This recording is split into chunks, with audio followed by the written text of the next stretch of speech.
100 টাকা সুদ খেলে 3600 বার জেনা হয়, 1000 টাকা সুদ খেলে 36,000 বার জেনা হয়।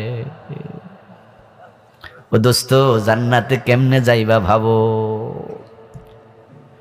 সুদ খেলে 73টা গুনাহ হয়। ইসারুহাইয়ান কি হররাজুল উম্মাহু, সবচেয়ে ছোট গুনাহটা হলো নিজের মায়ের সাথে জেনা করা।